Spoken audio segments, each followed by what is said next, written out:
शुरू करें? ये लोरी है। कोई गाता मैं सो जाता, कोई गाता, कोई गाता मैं सो जाता, कोई गाता। संस्कृति के विस्तृत सागर पर सपनों की नौका में उठ गिर बहता जाता, मैं सो जाता, कोई गाता मैं सो जाता, कोई गाता। हाथों में भरकर प्यार अमर, आंखों में भरकर प्यार अमर। इसका भूल गया, वर्ड्स भूल गया। आंखों में भरकर प्यार अमर, भरकर कोई मेरा सर गोदी में रख सहलाता, मैं सो जाता, कोई गाता। लास्ट में थोड़ा दुखी है वो, अमिताभ बच्चन के ऊपर एक गाना हुआ था तो दुखी है उसमें। वो कह रहे हैं कि कोई मेरी बुराइयों को अच्छाई बना के बताए। मेरे जीवन का काला पल, काला पल मतलब बुरे बुरे पल, मेरे जीवन का कोलाहल, कोलाहल मतलब शोर, इसमें दुख परेशानियां। मेरे जीवन का काला पल, मेरे जीवन का कोलाहल, कोई अपने स्वर में मथमय कर बरसाता, मैं सो जाता, कोई गाता। वाह वाह वाह वाह डॉक्टर साहब, वाह वाह। आइए हम लोग आ जाते हैं, कल कहां तक पहुंचे थे। स्टॉफर ने यह खोज की थी कि मिलिट्री वाले जहां पर कम प्रमोशन मिलता था वो लोग ज्यादा खुश होते थे, बजाय एयर कॉरपोरेशन में जहां पर ढेर सारे प्रमोशंस होते थे वहां पर लोग कम खुश होते थे। क्यों? क्योंकि कल हमने एक गलत वर्ड खोज दिया, रिलेटिव डेप्रीवेशन नाम था उसका, डिप्रिसिएशन नहीं, डेप्रीवेशन। कि हम लोग जो अपने आप को महसूस करते हैं अच्छा या बुरा, वो इस पर डिपेंड नहीं करता। हम इस पर अपने आप को कंपेयर ग्लोबली नहीं करते हैं, लोकली करते हैं। इसकी एक लाइव एग्जांपल आज मुझे मिली। मेरे कजन हैं, वो उनको 3 साल से जॉब नहीं कर रहे हैं, मुझसे बड़े हैं। मैंने उनसे पूछा क्यों नहीं कर रहे हैं? बोलते जॉब छूट गई। तो मैंने पूछा तो कोई भी जॉब मिल जाएगी आपको, वी मार्ट जैसी जगहों पर 5-5 हजार रुपए में आपको जॉब मिल जाती है, अगर आज आप भी जाना चाहें तो आपको मिल जाएगी। तो बोलते नहीं नहीं मैं जॉब खोज रहा हूं कुछ खास तरह की, मतलब और एक मिनिमम सैलरी होनी चाहिए। अच्छी बात है यार। एक एग्जांपल ये है कि जो मिल सकती है वो लेते ही नहीं है। क्यों? क्योंकि अपने आप को लोकली कंपेयर कर रहे हैं, अपने आप को एक फील्ड से कंपेयर कर रहे हैं कि मैं 15,000 रुपए महीना कमाना चाहता हूं, अगर 10,000 रुपए महीना मिलेगी तो मैं नहीं करूंगा। क्यों? 10,000 रुपए महीना कंपेयर कर रहे हैं किससे? जो आसपास के लोग हैं। अगर आप सबसे कंपेयर करें तो कम से कम कुछ तो पाए। एक और एग्जाम्पल आज ही हुआ। एक बहुत बड़ी डॉक्टर साहब हैं, बड़ी डॉक्टर साहब इसलिए बोल रहा हूं क्योंकि उनको ढेर सारी सैलरी पा रही हैं। तो जो उनके बॉस हैं वो उनको बोलते हैं कि अगर आप, बोले थे हमको और सैलरी चाहिए, उनको ऑलरेडी 1.5 लाख सैलरी मिल रही है, वो चाहती हैं कि 2 लाख सैलरी मिले। और अगर उनको निकाल दिया जाएगा जॉब से तो जाके घर पे बैठेंगे। भाई जो भी जॉब कर रही हैं वो क्यों कर रही हैं? क्योंकि उनको सैलरी चाहिए थी। बोलती है मेरी अपनी प्रैक्टिस चलती है, मैं वहां पर कमाऊंगी। तो अगर आपकी अपनी प्रैक्टिस चलती है तो आप जॉब क्यों कर रही हैं? जब इतना पैसा कमा रहे हैं आप तो जॉब क्यों कर रहे हैं?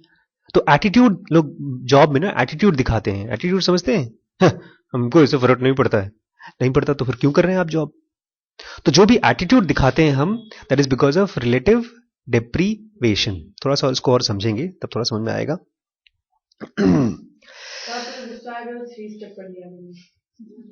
नहीं, अगर मुझे गुस्सा आ रहा है लेकिन नाजायज चीज के लिए गुस्सा आ रहा है तो मैं 3 स्टेप नहीं करूंगा, क्योंकि वो नाजायज है।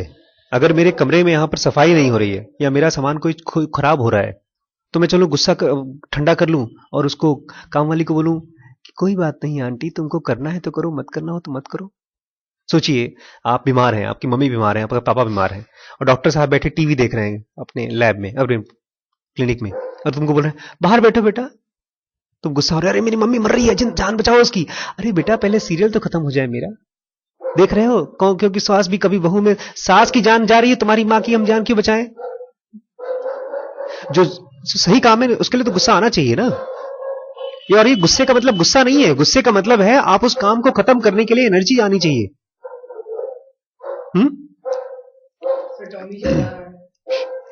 स्टॉफर वो साइकोलॉजिस्ट थे जिन्होंने रिलेटिव डेप्रिवेशन की खोज की थी। Stouffer's point is that we form our impression not globally. हमारी अपनी जो इंप्रेशन है, मैं अभी रिम्पी से कह रहा था कि अर्पण और माज जैसे जो बच्चे हैं, इनको नहीं मालूम है कि डॉन बॉस्को में रहते रहते इनको इतनी इंग्लिश तो आती है जितनी दीनदयाल के बच्चों, अच्छे बच्चों को भी नहीं आती। आप इंग्लिश बोलते हैं, तो वही कह रहा है कि we form our impression not globally by placing ourselves in the broadest possible context, but locally by comparing ourselves to people in the same boat. Our sense of how deprived we are is relative. You know what is relative? इसको Albert Einstein ने बहुत अच्छी तरीके से समझाया था। उन्होंने कहा था अगर दो चीजें खड़ी हैं तो वो एक दूसरे को देखेंगे तो लगेगा कि घूम नहीं रही हैं, लेकिन एक खड़ी है और एक घूम रही है, जैसे मान लीजिए ट्रेन है, हाँ, एक चल रही है और एक खड़ी है, तो दोनों को लगेगा कि हम घूम रहे हैं। उसको बोलते हैं रिलेटिव मोशन। और मान लीजिए दो ट्रेनें साथ साथ चल रही हैं, तो भी ट्रेनों को नहीं मालूम पड़ेगा कि वो चल रही हैं। क्यों? दैट इज रिलेटिविटी, क्योंकि एक दूसरे के रिलेशन में देख रही हो खुद को। इसको एक और एग्जाम्पल से देते हो। कहते हैं कि मान लीजिए एक लड़का है कोई, और वो अपनी बहन के साथ कहीं घूमने गया है, मार्केटिंग करने गया है, तो हर 5-5 मिनट कहेगा कितना घंटे से तुम टाइम पास कर रही हो, चलो जल्दी चलो, घर चलो, घर चलो। उसको 5 मिनट 1 घंटे के बराबर लगेगा। और वही लड़का अगर अपनी गर्लफ्रेंड के साथ जा रहा है, लड़के गर्लफ्रेंड उसको घुमाया जा रही है, यहां घुमा रही, वहां कर रही, अब घर चले, नहीं जाने मन, अभी तो 10 मिनट हुआ है खाली, और हो गया सुबह से शाम। तो इसको बोलते हैं रिलेटिव। तो बोलता है हमारी जो डिप्राइव्ड है, हम कितने गरीब हैं, कितने परेशान हैं, ये चीज रिलेटिव होती है।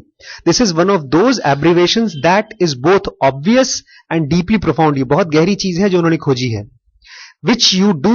which do you think for example is higher has societal rate? कहां पर ज्यादा सुसाइड्स होते हैं? Countries whose citizens declare themselves to be very very happy such as Switzerland, Denmark, Iceland, Netherlands, Canada, यहां के, या countries like Greece, Italy, Portugal, Spain whose citizens describe themselves as not very happy at all.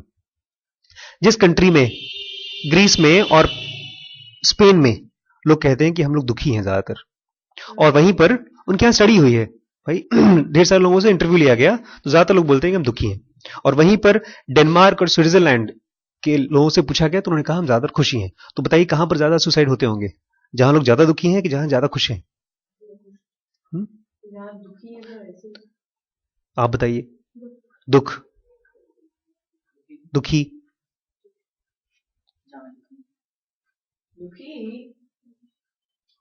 खुश, यही तो हम लोग बता रहे हैं। आपका सही है सोचना, बोलता है यही आप भी सोचो, हमको भी यही लगा। Answer, the so called happy countries, it is the same phenomenon as military, police and air corps. If you are depressed in a place where most of people are pretty unhappy, you compare yourself with around you and you don't feel bad at all. अगर आप दुखी हैं और अपने आप को compare किससे कर रहे हैं, अरे तुम भी दुखी हो, हम भी दुखी हैं, दोनों बेचारे रो रहे हैं साथ में, कोई दिक्कत नहीं है। लेकिन अगर जहां पर सबके सब खुशी हैं और हम दुखी हैं, तुमको लगता है हाय राम हमारी जिंदगी खराब है। सही, अगर आप दुखी हैं तो। लेकिन आप दुखी नहीं है, क्यों? क्योंकि आप कंपेयर करते हैं अपने आप और दुखी लड़कों से, लड़कियों से, तो आपको परेशानी नहीं होती। लेकिन अगर आप कंपेयर करें अपने क्लास के बच्चों से, सब बच्चे पास हो रहे हैं, मैं ही फेल हो रहा हूं, तो आप ज्यादा तेज डिप्रेस्ड होंगे। Caroline Sacks decision to evaluate herself then by looking around her organic chemistry classroom was not some strange and irrational behaviour. वो लड़की ने गलत नहीं किया। It is what humans being do. हम अपने आप को कंपेयर करते हैं, हम लोग आदमी यही करते हैं। We compare ourselves to those in the same situations as ourselves. हम अपने दोस्तों से अपने आप को कंपेयर करते हैं जो हमारी तरह सिचुएशंस में हैं। except perhaps those at the very top of the class are going to face a burden that they would not face in less competitive atmosphere. Citizens of happy countries have higher societal rates than citizens of unhappy countries because they look at the smiling faces around them and the contrast is too great. वो जब सामने सामने सबको खुश खुश देखते हैं तो बहुत दुखी हो जाते हैं. कॉन्ट्रास्ट बहुत ज्यादा होता है. स्टूडेंट्स एट ग्रेट स्कूल्स, बहुत बड़े बड़े अच्छे अच्छे स्कूल्स में, look at the brilliant students around them and how do you think they feel. आपने कभी बहुत ही कम न्यूज सुनी होगी कि एक कोई छोटे मोटे कॉलेज में किसी बच्चे ने सुसाइड किया हो, लेकिन आईआईटी, एम्स, इन सब में ढेर सारे सुसाइड्स क्यों होते हैं? इसीलिए क्योंकि बच्चे सारे जीनियस बच्चों से कंपेयर करते हैं तो उनको लगता है कि हमको कुछ आता ही नहीं. The phenomenon of relative deprivation applied to education is called appropriately enough, इसी को हम लोग क्या कहते हैं? Big fish little pond effect. Big fish, little pond effect. The more elite an educational institute is, the worse student feels about their own academic abilities. जितना hi fi school होगा, IIT, AIIMS, ISB, उतना ही कोई बच्चा उसमें अपने आप को कमजोर महसूस करेगा. Students who would be at the top of their class at the good schools can easily fall to the bottom of really good school.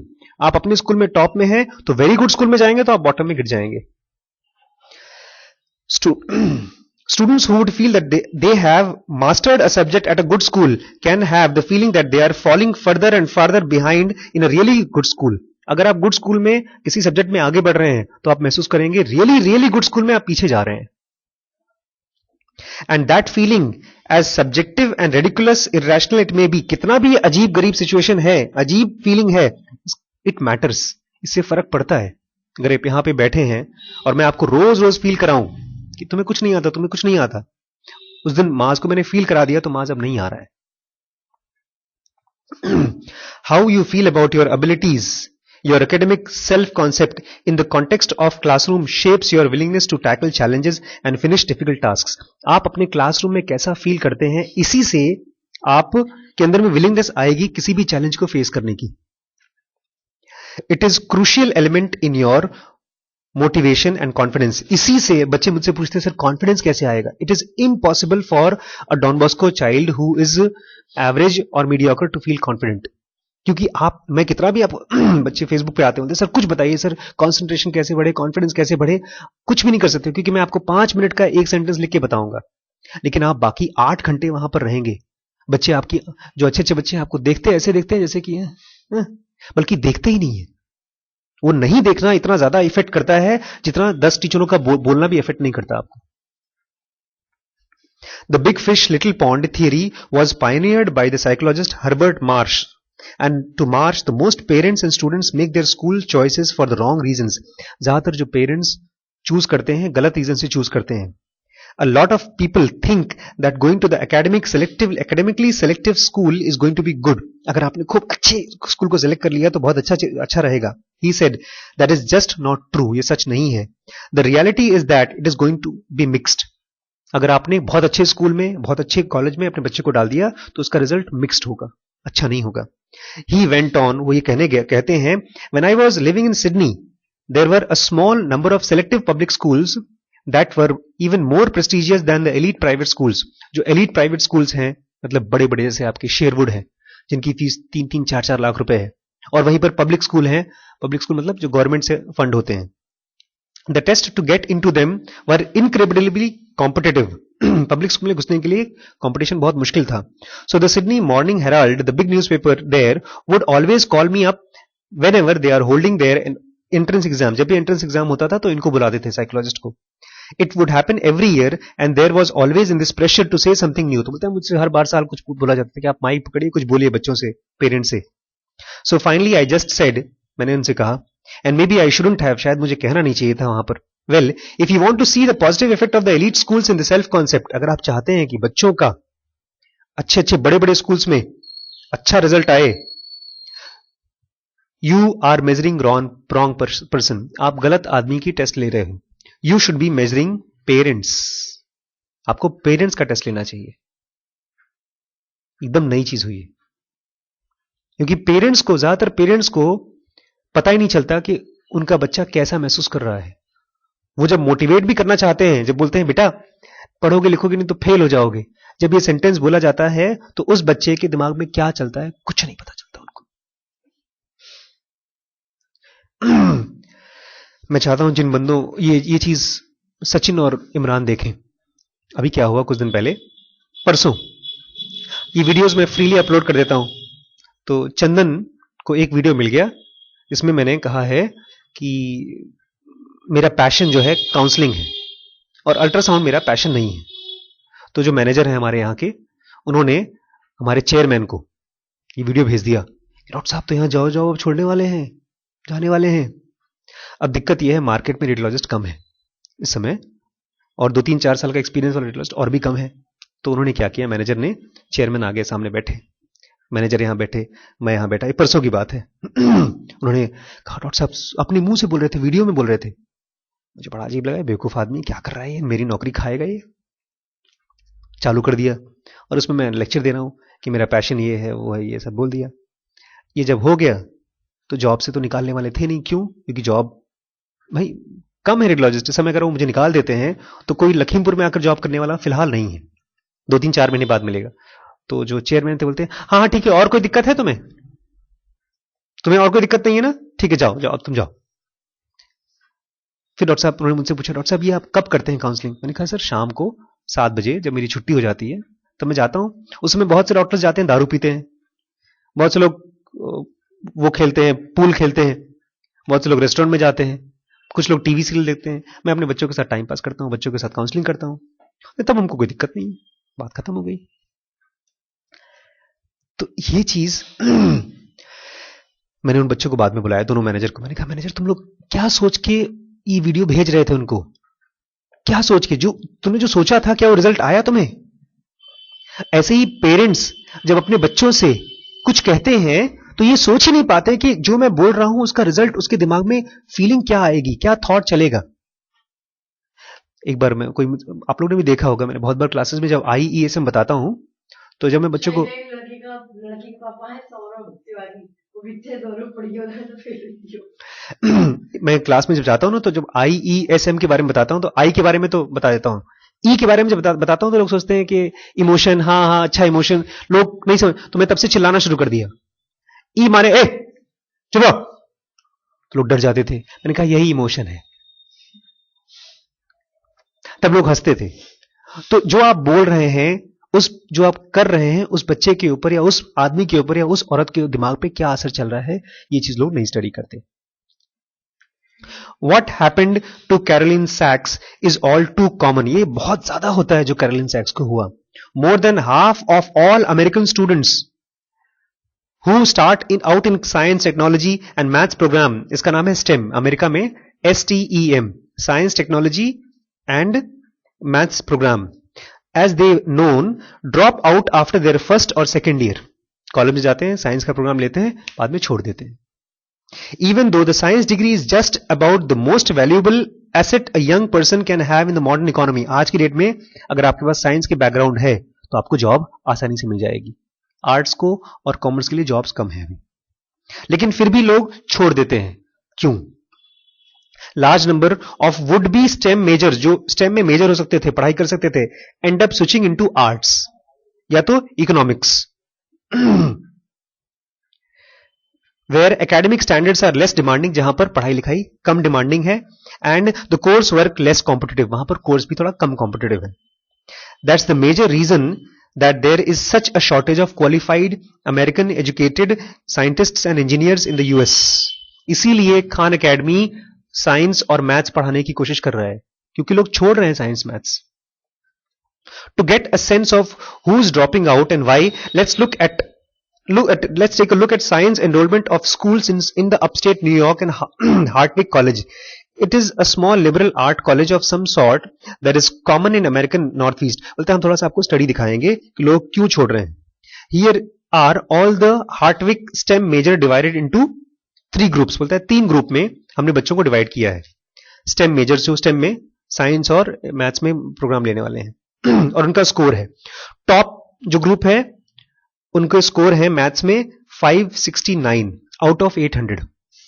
Middle वाले ग्रुप वालों का 472 आउट ऑफ 800, और जो बॉटम है उनका है 407, 407 out of 800. If we take the SAT as a guide, there is plenty of big difference in raw math ability between the best and the poorest students in the Hartwick. Now let's look at the portion of all science degrees at Hartwick that is earned by those three groups. बोलता है अब ऊपर में 569, 472 और 400. इसको मोटे मोटे में कर देते हैं 570, 470 एंड 400.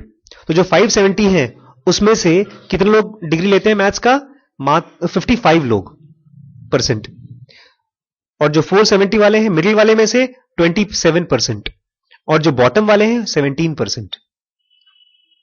इसमें कौन सी बड़ी बात है? अभी देखिए. The student in the top third at Hartwick earn well over half of the school science degree. ज्यादातर जो है टॉप ग्रुप वाले साइंस का प्रोग्राम करते हैं. The bottom third end up earning only 17% of science degree. जो नीचे वाले हैं ग्रुप के खाली 17% लोग उसमें से साइंस करते हैं. Student who come into Hartwick with the poorest level of math ability are dropping out of maths and science in droves. वो जिनके सबसे कम ग्रेड्स रहते हैं वो लोग छोड़ देते हैं. This much seems like common sense. ठीक है सर, ये तो समझ में आ रहा है, इसमें कोई बड़ी बात नहीं है. अभी आगे देखिए. Learning advanced mathematics and physics necessary to become an engineer और साइंटिस्ट इज रियली हार्ड. अगर आपको एडवांस मैथ्स पढ़नी हो, कैलकुलस पढ़ना हो तो मुश्किल काम है ये. And only a small number of students clustered at the top of the class are smart enough to handle the material. और खाली बहुत ही कम बच्चे हैं जो ऊपर के टॉप के बच्चे हैं वो इतने इंटेलिजेंट हैं कि उस मैटर को समझ पाएं और उसको रट पाएं. Now let's do the same analysis at Harvard. अब एक हार्वर्ड का कॉलेज का नाम सुना है आपने? हार्वर्ड क्या है? हार्वर्ड दुनिया की जो बेस्ट यूनिवर्सिटी होती है टॉप 10 उसमें से एक है. उसमें टॉप स्कोर आउट ऑफ 800 कितना होता है? 753. मिडिल में 674 और बॉटम में 581. तो इनका जो 581 है वो हार्टविक के 469 से ज्यादा है. लेकिन यहां पर भी वही स्कोर है. कितने लोग साइंस करते हैं? टॉप 53 टॉप वाले ग्रुप में, मतलब जो 700 750 जो पॉइंट पाते हैं 53%, मिडिल वाले 31% और बॉटम वाले 15%. अगर मैथ या ये चीज मैं इंग्लिश में पढ़ देता हूं. Harvard students not surprisingly score far higher in math SAT than their counterparts at Hartwick. जो हार्वर्ड के बच्चे हैं वो तो मैथ्स में हार्टविक से कहीं ज्यादा नंबर पाते हैं. In fact the students of Harvard's bottom third, जो सबसे नीचे वाले बेकार स्टूडेंट्स होते हैं हार्वर्ड के, they also have higher score than the best of the हार्टविक.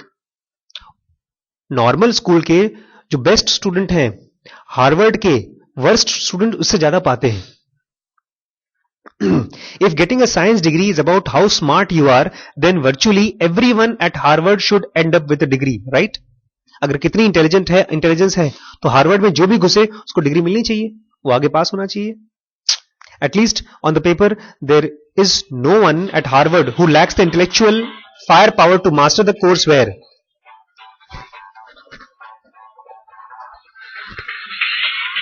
हाँ शिवेंद्र, हाँ बताओ बेटा, हाँ बताओ.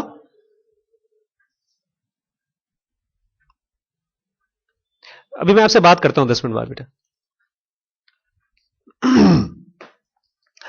बोलता है पेपर में तो आपको लगेगा कि हर बच्चा तेज है और हर बच्चा साइंस डिग्री पा सकता है. There is no one at Harvard who lacks intellectual firepower. ऐसा कोई भी हार्वर्ड में नहीं है जिसके दिमाग में वो फायर नहीं है मैथ सीखने के लिए. Well let's take a look at the portion of the degrees that is earned by each group. Degrees वही बताया उसने, 53, 31 एंड 15. सेम, बल्कि वहां से कम. Isn't that strange? ये अजीब नहीं है? The student at the bottom third of the Harvard class drop out of math and science just as much as their counterparts in the New York. यहां पर भी जो नीचे वाले हैं वहां से छोड़ रहे हैं. Harvard has the same distribution of science degree at, जैसे हार्टविक में है वैसे हार्वर्ड में भी है. क्यों? Think about this for a moment. थोड़ा इसको समझिए. We have a group of high achievers at Hartwick. Hartwick में कुछ हाई अचीवर्स हैं. Let's call them Hartwick all star. जो हार्टविक में है उनको बोलेंगे Hartwick all star. And we have got another group of lower achievers at Harvard, और Harvard में नीचे वाले हैं. Let's call them Harvard dregs. Dregs मतलब घसीट रहे हैं बेचारे अपने आप को हार्वर्ड में. Each is studying in the same text book, सब के सब उसी टेक्स्ट बुक को पढ़ रहे हैं. एंड रेसलिंग, कुश्ती कर रहे हैं with the same concept and trying to master the same problem sets in the courses like advanced calculus, organic chemistry, and according to test scores they have roughly equal academic ability. उन सबका equal ability है, वहां यहाँ के Harvard के नीचे वाले और वहां के ऊपर वाले.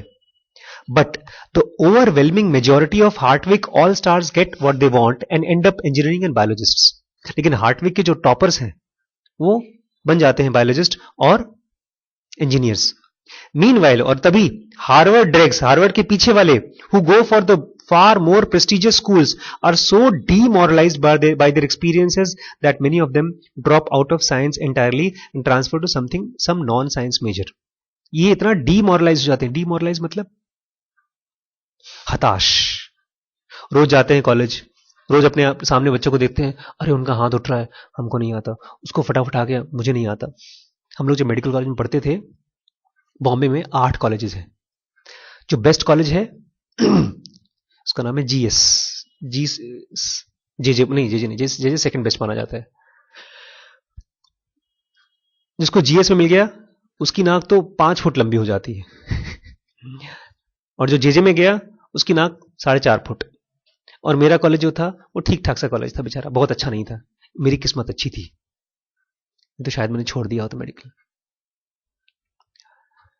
कहावत थी कि जो ये लोग शो ऑफ करते थे ऐसे तैरने वाले, हम लोग लाइट खूब पढ़ते थे, किसी तरह से पास होते थे. और जो जेजे वाले थे वो अपना लाइट बेडरूम का ऑन कर देते थे, छुपा करके लाइट ऑफ करके रजाई के अंदर लाइट ऑन करके पढ़ते थे ताकि दूसरों को न पता चले. और जेजे वाले इतने ज्यादा हीरो बनते थे, कहते थे कि हम लोग तो लाइट ऑन कर देते हैं और जाके घूमते हैं, पढ़ते भी नहीं है, फिर भी पास हो जाते हैं. अपने आप को दिखाने के लिए बहुत सुपर हीरोज हैं. It is not how smart you are, it is how smart you feel relative to the other people in your classroom. मैं फिर से रिपीट करता हूं सेंटेंस को. Arpan, it is not how smart you are. ये मामला ये नहीं है कि आप कितने स्मार्ट हैं. It is how smart you feel in comparison to your friends in your class. इसका मतलब हम लोग उतने स्मार्ट नहीं दिखते हैं, लेकिन नहीं, मेरी बात सुनिए. हम लोग जो दोस्त हैं हम लोग उनसे हम भी उनके सामने दिखाते हैं कि हम बहुत स्मार्ट हैं, लेकिन हम लोग को जो अंदर फीलिंग आती है कि हम लोग उनसे स्मार्ट नहीं है. हाँ, इस चीज को अनिल कैसे समझाएंगे या आप कैसे समझाएंगे नावेद? देखिए अभी जैसे आपने कहा ना, हाँ बताओ, आप इनसे अपने आप को इस क्लास में स्मार्ट समझ फील कर रहे हैं अभी नहीं. तो फिर ये कॉन्फिडेंस कहां से आ रहा है? अगर मैं आपको डांट दूं अभी, चुप रहो तुम, तो स्मार्ट फील करेंगे? नहीं करेंगे. इसलिए शांत रहिए, पहले इनको बोलने दीजिए, ठीक है?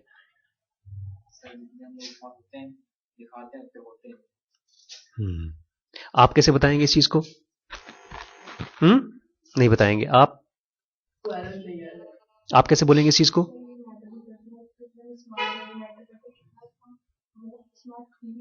Very good. अनिल कैसे बोलेंगे इसको? इसको मैं बताता हूं, या आप कैसे बोलेंगे इस चीज को? अपने आप को वहाँ जहाँ कमजोर बच्चे हैं वहाँ पे हैं तो अपने आप को अच्छा महसूस करें. बिल्कुल सही. जहाँ पे बहुत तेज बच्चे हैं वहाँ पे हम हैं तो अपने आप को पढ़ाई में मन नहीं लगेगा. बिल्कुल सही. यहाँ पर जब शिवेंद्र भैया आते हैं तो अपने आप को स्मार्ट फील नहीं करते, क्योंकि उनके सामने उनसे कम पढ़ा लिखा आदमी ज्यादा काम कर पा रहा है. और ये पहले शांत रहिए, पहले सुनिए मेरी बात को, नहीं तो आप मिस कर जाएंगे बेटा. ये जो कॉन्सेप्ट मैं बता रहा हूं ये बहुत मुश्किल कॉन्सेप्ट है और ये मिस हो जाएगा.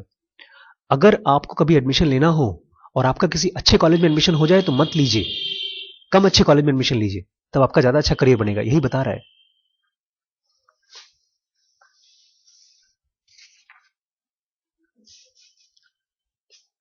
तो मतलब हम लोग को उसको नहीं करना चाहिए सर. एक सेकंड रुकिए. I was very enthusiastic about students growing up and I really liked learning and I liked school. I was good at it. एक लड़का है स्टीफन रैंडोल्फ, वो कह रहा है मैं बहुत अच्छा स्टूडेंट था, मुझे बड़ा होना अच्छा लगता था और पढ़ना बहुत अच्छा लगता था. And I was good at it, और मैं उसमें अच्छा भी था. स्टीफन रैंडोल्फ बिगैन, बोलता है मैंने नाम चेंज कर दिया है, लेकिन ऐसा बंदा था.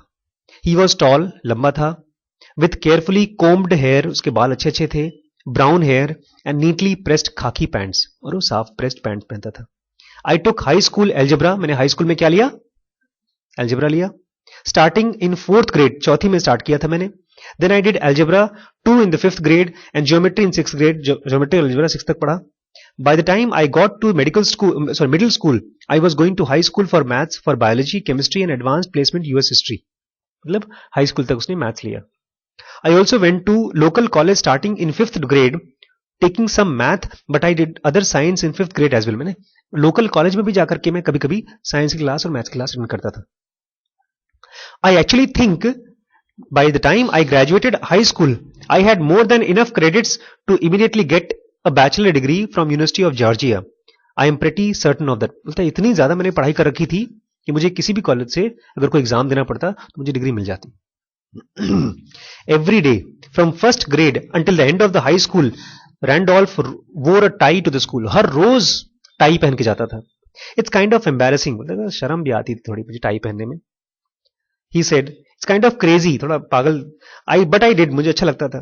I forgot how I started. मुझे पता नहीं मैंने कब टाई पहनना शुरू किया, लेकिन मैंने शुरू कर दिया था. I just wanted to wear a tie one day and in first grade and then I just kept doing it. Tie पहनने की जरूरत नहीं पड़ती वहां पर, वहां ड्रेस नहीं होता, लेकिन फिर भी मैं पहनता था.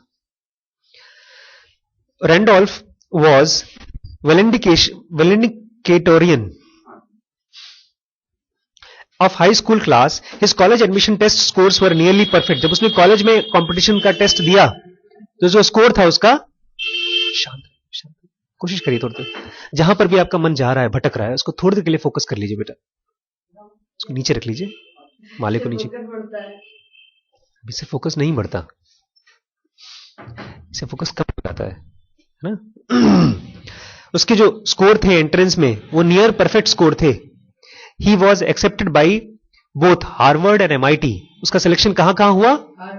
और MIT में. And he chose Harvard. उसने क्या चूज किया? Harvard. In the first week of school, MIT, Massachusetts Institute of Technology, best engineering college in the world.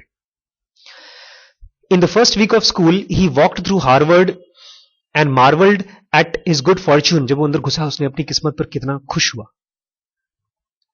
मैं जितनी बार घर से निकलता हूं लखीमपुर में, मेरे एक दोस्त हैं वहां दिल्ली में है, उनका बहुत बड़ा हॉस्पिटल है. बोलते हैं डॉक्टर साहब कहां फंसे हो? वहां लखीमपुर में. लेकिन मैं सचमुच में फील करता हूं मैं बहुत लकी हूं. मुझे उनके लिए बड़ा फील होता है कि वो कहां फंसे हैं दिल्ली में, क्योंकि दिल्ली में वो क्या है, क्योंकि दिल्ली में वो क्या फील करते होंगे, like a small fish in the, और मैं यहां पर big fish in the small pond. Yes. It occurred to me that everyone here was a student who got into Harvard. यहाँ पर सब हार्वर्ड के बड़े बड़े स्टूडेंट्स हैं. Which was crazy though, but it was like, oh yeah, all these people are interesting and smart and amazing and this is going to be the great experience. I was so enthusiastic. मैं कितना खुश था. His story was almost word for word the same as Caroline Sachs. उसकी कहानी, बड़ी मछलियों के दांत ज्यादा लगते हैं. ये चीज बेटा, बड़ी मछलियों के दाम ज्यादा लगते हैं, ये डिस्ट्रैक्शन है. ये आप मछली के बारे में आपने कोई चुटकुला सोच लिया, और ये तब काम आता जब आपकी कोई मैडम क्लास में पढ़ा रही हैं और आप उनको छेड़ सकते और गुस्सा हो जाती हैं और आपको क्लास से बाहर भेज देती. ये क्लास से बाहर निकलने का अच्छा स्ट्रेटेजी है, लेकिन डॉक्टर आशीष शुक्ला की क्लास से बाहर निकलता ही नहीं कोई, सब तो चुप करा देंगे. लेकिन मैं आपको कहना चाहता हूं, बिग फिश स्मॉल पॉन्ड, जैसा मैं महसूस करता हूं लखीमपुर में, आप भी मेरी क्लास में ऐसे ही महसूस करते हैं. कैसा महसूस करते हैं? गलत, सही बताइए, कैसा महसूस करते हैं? सैलरी में कोई और मेरे साथ काम कर रहा है, अर्पण के अलावा कोई और सैलरी पा रहा है यहां पे? तो कौन बड़ी मछली है यहां पे? आते हैं, काम भी करते हैं. आपके अंदर काबिलियत भी है. तो आप क्या है यहाँ पे, बिग फिश है कि small fish? Big fish. Yes, biggest fish. Yes. बोलता है उसकी कहानी एकदम वर्ड टू वर्ड सैक्स की तरह है, कैरोलिन की तरह है. And hearing it seemed time made it a plain how remarkable the achievement of the impressionists really was. Impressionists के बारे में जब मैंने सोचा तो मुझे लगा कितने किस्मत वाले थे उन्होंने कि उन्होंने कहां पर नहीं घुसने की कोशिश की, सैलून में. They were artistic geniuses, but they were also possessed of rare wisdom about the world. और वो बहुत ही ज्यादा समझदार थे दुनिया के बारे में भी. मैंने पिछले ये हमारे भाई साहब बताते हैं कि सर आपसे सैया भाग जाते हैं आजकल. मैं से सैया जानबूझ के भागता हूं क्योंकि नहीं, मैं बताता हूं क्यों. डॉक्टर अमर सिंह जो हमारे चंदन के मालिक हैं, उनको एक बहुत बहुत बड़ा काम मिलने वाला है. और अगर वो काम उनको मिल जाता है तो यूपी के जो सबसे अमीर लोग हैं उसमें से उनका नाम आ जाएगा. और मैं चाहता हूं उनकी पूंछ पकड़ के मैं भी कम से कम लखीमपुर में जो सबसे अमीर लोग हैं उसमें कम से कम मैं तो आ जाऊं. अभी नहीं हूं, अभी मेरा स्कूल डॉन बॉस्को के बराबर नहीं है. तो लखीमपुर में सबसे अमीर जो है मतलब सही में ऐसा है. लखीमपुर में सबसे अमीर कौन है पता है आपको? मुसाराम. कितना इनकम टैक्स देते हैं पता है आपको साल का? 10 करोड़ रुपए खाली इनकम टैक्स देते हैं वो. गवर्नमेंट को देते हैं, लो ले जाओ मेरी तरफ से इनाम. कम से कम 100 करोड़ रुपए साल का कमाते होंगे वो. और खाली ये बाइक और कार बेच के नहीं कमाते 100 करोड़ रुपए. ये केवल हाथी के डाका डालना है क्या उनके घर में? उनके घर में वहीं पंजाबी कॉलोनी में ना, ऊपर पंजाबी कॉलोनी में भी ऊपर बनवा रहे हैं एक बड़ा सा घर के अंदर में वो प्रोजेक्ट, वो थिएटर, होम थिएटर में कुर्सियां लगेंगी, लिफ्ट लगी है उनके घर के अंदर, लिफ्ट लगी है. तो मुझे दिखाना है, जाएंगे. तो ये कह रहा है कि कितने वो रेयर विजडम वाले थे. मूसाराम जी बेवकूफ नहीं है. मूसाराम जी ने जानबूझ के छोटे शहर को सोचा. हाँ नहीं, हम आमतौर पे लोग मानेंगे, जैसे हमारे दोस्त हमको मानते हैं कि हम बेवकूफ हैं, हम लखीमपुर में क्यों पड़े हैं, या हम सिसैया क्यों जा रहे हैं.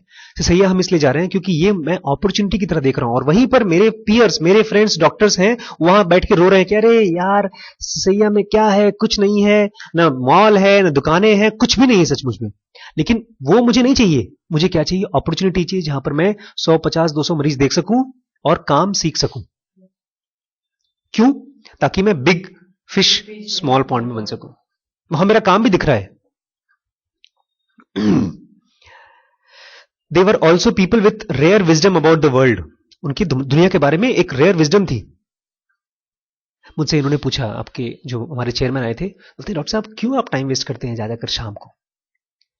मैंने कहा सर आप सही में जानना चाहते हैं मैं क्यों टाइम वेस्ट करता हूं? उन्होंने कहा, तो मैंने उनको कहा सर मैं, जैसे आप चंदन बना करके अमीर बन रहे हैं, लेकिन खाली अमीर नहीं बन रहे हैं, आप दुनिया को समझने की कोशिश कर रहे हैं, मार्केट को समझने की कोशिश कर रहे हैं, ऐसे ही मैं काउंसलिंग में अपना टाइम डाल के दुनिया को समझने की कोशिश कर रहा हूं. तो अच्छा ठीक है. वही कह रहा है कि they were people with rare wisdom. Rare मतलब इतनी समझदारी आमतौर पे होती नहीं लोगों में. रेयर विजडम था उनके अंदर में. They were capable of looking at what the rest of us thought as a great advantage and seeing it for what it really was. बाकी लोगों को समझ में नहीं आता जो एडवांटेज, लेकिन उन्होंने उसको एडवांटेज की तरह देखा. Monet, Degas, Cézanne, Renoir and Pissarro would have gone to the second choice. ज्यादातर लोगों ने जाकर अपनी कोशिश करते रहते, प्लीज प्लीज प्लीज मुझे उसमें सोलोमन में घुसा लो, लेकिन इन्होंने नहीं किया. So what happened with Stephen Randolph? Stephen के साथ क्या हुआ हार्वर्ड में? I think you can guess the answer. मुझे शायद लगता है आपको मालूम पड़ जाना चाहिए अब तक answer. In his third year he took quantum mechanics. उसने छोड़ दिया. I didn't do well. मैंने बहुत अच्छा नहीं किया. ही admitted, I think I might have got a B-. मुझे B- मिला होगा. I was the lowest grade he had ever receive. बोलता है इट वॉज द लोएस्ट, सबसे कम से कम आज तक मेरे करियर में कभी नंबर मिले होंगे तो वो थे. My perception was that either I wasn't good at it or I wasn't good enough at it. मुझे लगता था शायद मुझे अच्छे से आती नहीं मैकेनिक्स, या तो मैं उसके लायक नहीं हूं. Maybe I felt that I had to be the best at it or be a genius at it for it to make sense for me to continue. मुझे लगा अगर मैं बहुत ही जीनियस हूंगा तभी कर सकता हूं, और मैं बहुत जीनियस हूं नहीं. Some people seem to get more quickly than I did. बाकी लोग मुझसे तेज हैं इसलिए उनको समझ में आता है. And you tend to focus on those people, not on the ones who are just lost as you are, और तुम उन्हीं को देखते रहते हो जिनको सब कुछ आता है, सब कुछ आता है, सब कुछ आता है, सब कुछ आता है, और तुम अपने आप पर फोकस ही नहीं कर पाते कि तुम्हें क्या नहीं आता. I was excited by material, he continued. मुझे मटीरियल्स अच्छा लगता था, साइंस पढ़ना अच्छा लगता था, but I was humbled by the experience. Humbled मतलब मैं पिट गया एक्सपीरियंस से, मैं दुखी हो गया. Humbled as you sit in the class and you don't understand what you feel like. तुम क्लास में बैठते हो और तुम्हें समझ में नहीं आता. I will never be able to understand this. मुझे समझ में नहीं आ रहा, कभी भी समझ में नहीं आएगा. And you do the problem sets and you understand a little bit of this, little bit of that, but you always think that other people in your class understand it a lot better. तुम थोड़ा बहुत समझते हो, लेकिन बाकी लोग तुम्हें लगता है ज्यादा समझ रहे हैं.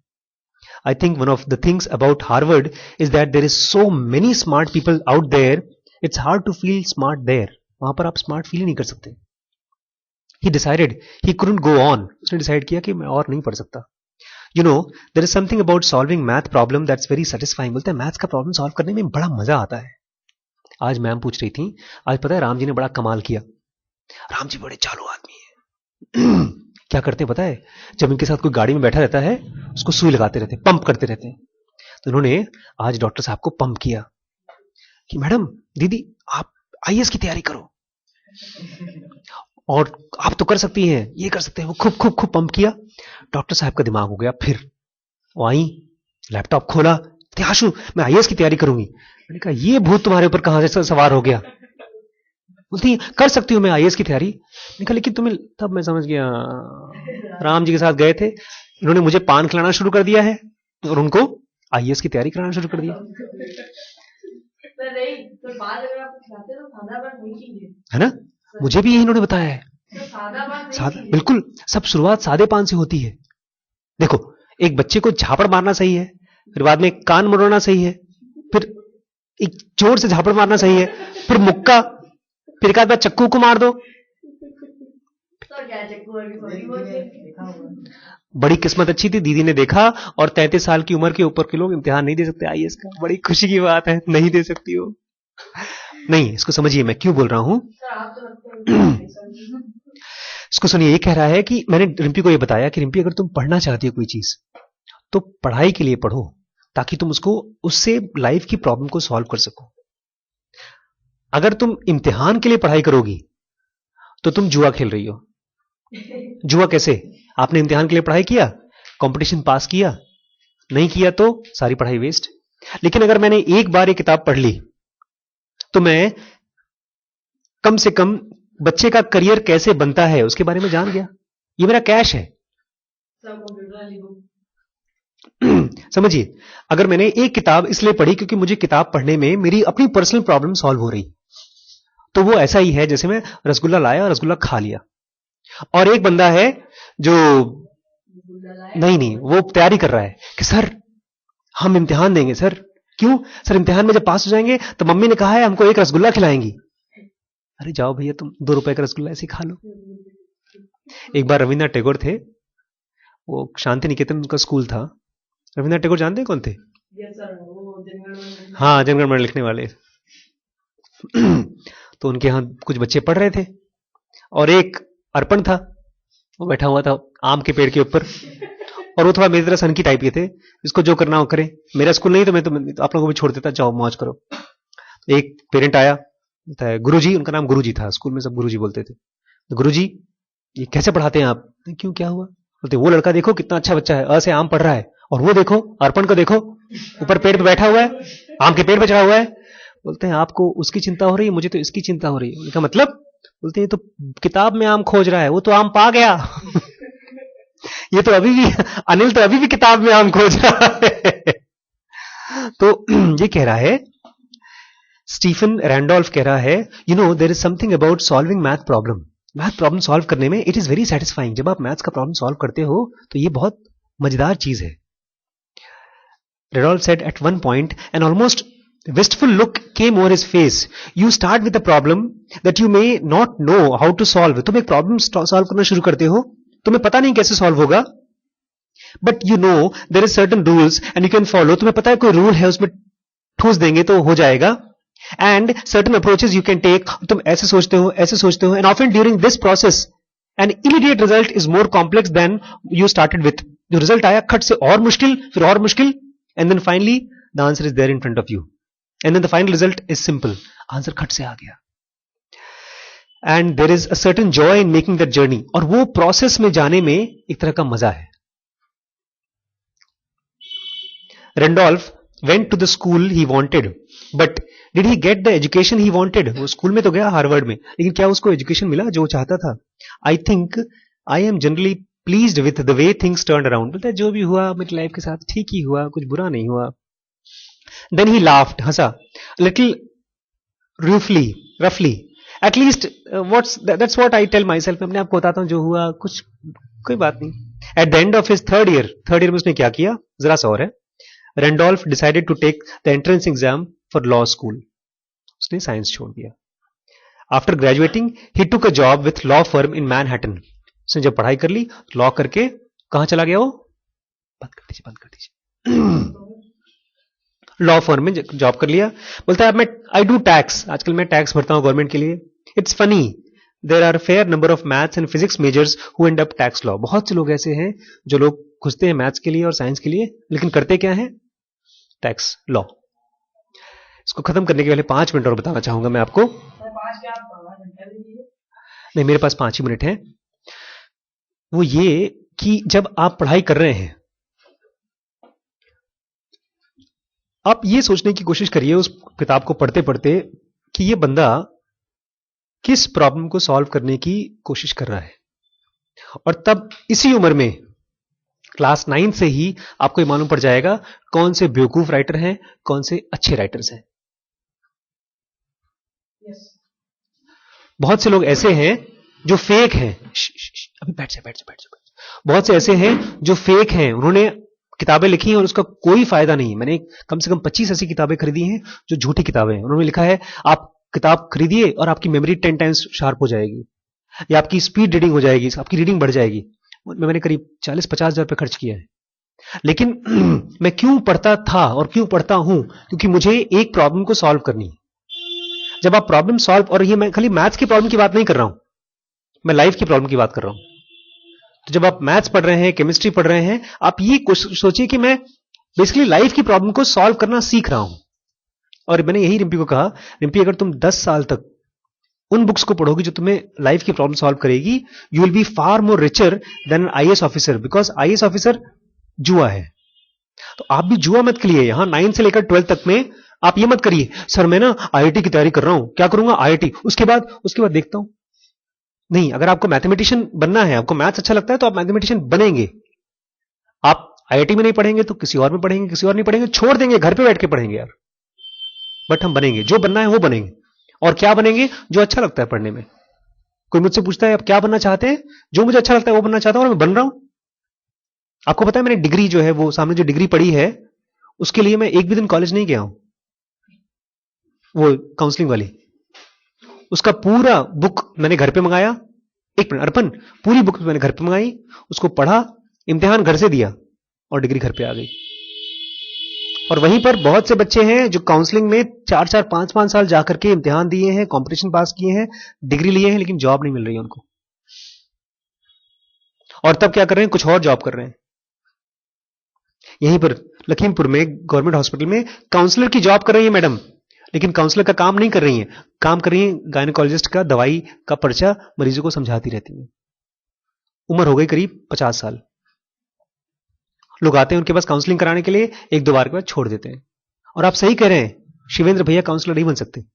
क्यों? क्योंकि काउंसलर को दिमाग समझना पड़ेगा, क्यों कर रहा है, क्या कर रहा है.